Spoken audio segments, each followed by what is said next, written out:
کیا قوم سوال کر سکتی ہے عمران خان سے یا جو یہودی ایجنٹ بیٹھے ہیں ان سے کو پوچھ سکتا ہے کہ جن پارٹیوں نے پاکستان کے خلاف سازش کی، جن پارٹیوں نے پاکستان کو تسلیم نہیں کیا، پاکستان کے اربوں ڈالر لوٹ کر پاکستان کو دیوالیہ کیا، ان پر پابندی لگ سکتی ہے؟ جنہوں نے یہاں دہشت گردی کی ان سے کوئی پوچھ سکتا ہے؟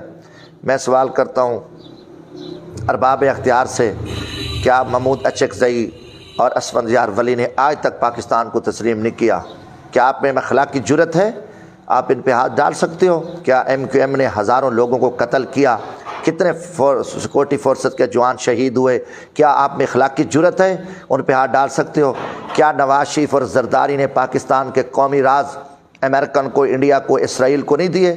اور اربوں خربوں پاکستان کے لوٹ کے یہ باہر لے کے گئے ہیں۔ یہ ڈان لیکس، یہ میمو گیٹس کیا تھا پیپلز پارٹی اور مسلم لیگ نون کا؟ یہ غدار نہیں تھے کہ جنہوں نے اتنے بڑے پاکستان کے قومی راز دیے اور پاکستان کے خربوں روپے لوٹ کے گئے؟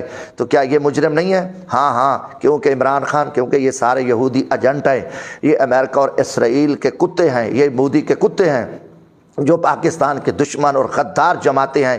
ان کے اوپر آپ نے ہاتھ نہیں ڈالنا، اور آپ صرف ان مظلوموں پہ ہاتھ ڈالو گے کیونکہ تحریک لبیک والوں نے اللہ کا نام اور نبی صلی اللہ علیہ وسلم کی حرمت کا نام لیا، اور انہوں نے آپ ناموس رسالت کے تحفظ کا نام لیا۔ اس لیے آپ جو پاکستانی ہیں، حق کہنے والے ہیں، سچ کہنے والے ہیں، ان کے اوپر آپ بین کرو، کیونکہ یہ ٹوٹل غیر قانونی اور گھٹیا غیر عینی اقدام ہے کہ آپ دہشت گرد جو جماعتیں ہیں ان کو اسمبلیوں میں بٹھاؤ، ان کے اوپر بین نہ کرو، جو پاکستان کو لوٹیں، جو عزیر بلوچ بنائیں، جو لاکھوں سینکڑوں لوگوں کو قتل کریں اور پاکستان کی دولت باہر لے جائیں، پاکستان کو تسلیم نہ کریں، وہ وفادار ہیں۔